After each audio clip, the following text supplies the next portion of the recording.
नमस्कार, मेरा नाम आफ़ताब है। मैं ये जो आपकी किताब आपको दिखाई दे रही है, जागा गला तुम काटियो, ये मैंने ऑनलाइन परचेज़ की थी, हाल ही में 3-4 महीने पहले, और इसे मैंने लगभग आधे से ज़्यादा कवर कर लिया है। मैं आपको बताना चाहता हूँ कि इस किताब के माध्यम से मैंने क्या-क्या सीखा।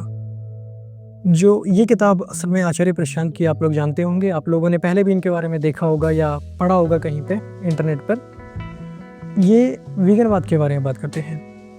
एक होता है शाकाहार, एक होता है मांसाहार, उसके बाद में आता है वीगनवाद। तो वीगनवाद के बारे में बात करते हैं।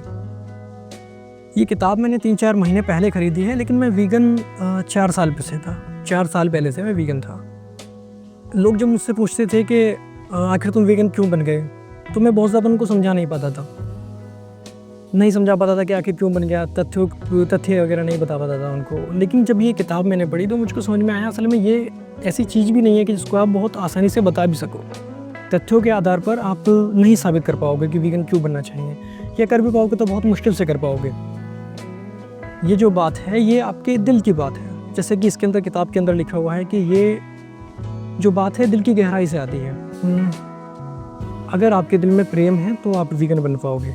ठीक है, मैं इसमें जो कंटेंट है वो आपको दिखा देता हूँ।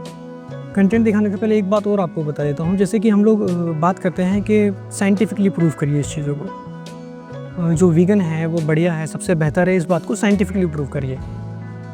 बात यह है कि अगर साइंटिफिकली तो वो प्रूफ ना ही तो सही प्रूफ होता है, ना ही गलत प्रूफ होता है बहुत ज़्यादा। जो वीगनवाद है, आप जानोगे कि इसमें जो डाइट है आपकी, कुछ लोग कहते हैं कि ये जो डाइट है इससे कमज़ोरी आती है बहुत ज़्यादा, या जो न्यूट्रिशन है वो ठीक से नहीं मिल पाते हैं। ये बात ना तो बहुत ज़्यादा ठीक साबित हो पाती है, ना ही बहुत ज़्यादा गलत साबित हो पाती है। कुछ कमियाँ आती हैं, जैसे कि जो मांसाहार है, मांस है, उसमें भी बहुत ज़्यादा न्यूट्रिशन है, उसमें हम जानते हैं। जो दालें वगैरह हैं या और चीज़ें हैं शाकाहार की, उसमें भी बहुत ज़्यादा न्यूट्रिशन है। कुछ जो नुकसान है वो मांसाहार के भी, कुछ जो नुकसान है वो शाकाहार के भी हैं। जो दालें वगैरह हैं उसमें भी कुछ दालें ऐसी होती हैं जिसे हम बादी कहते हैं। तो वहाँ से भी तथ्यों के बेस पर देखें तो ये बात आपकी बहुत ज़्यादा साबित नहीं हो पाती है। मैं आपको इसमें बताता हूँ कि चैप्टर क्या क्या है। हम जो मांसाहार है उसको हिंसा समझते हैं। हिंसा के नाम पर कहते हैं कि जो जानवर है आप उसको मार रहे हो तो ये हिंसा है। लेकिन असल में हिंसा क्या है वो आप इस किताब को पढ़ के समझ पाओगे। हिंसा क्या है, ठीक है। हिंसा को आपको अच्छे से समझने के लिए, जैसे कि आप सिर्फ जो मांस खा रहे हो, किसी जानवर को काट रहे हो, ये हिंसा नहीं है। हिंसा एक बहुत अम्ब्रेला टर्म है।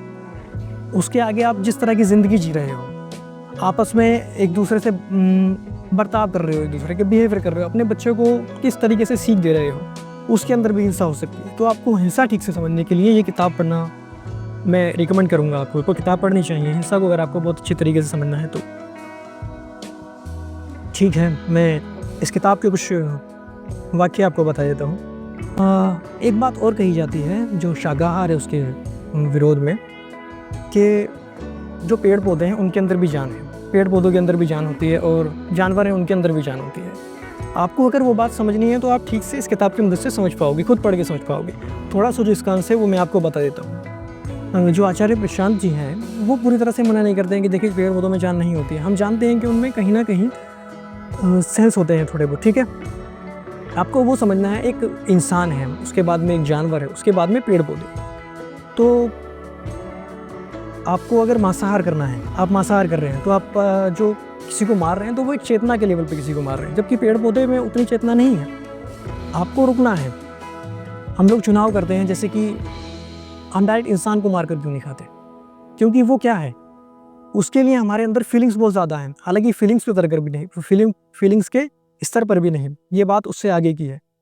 तो हम इंसान को नहीं खाते, हम जानवर को मारते हैं। हम इंसान को नहीं खाते, उसी वजह से हम जानवर को ना खाएं।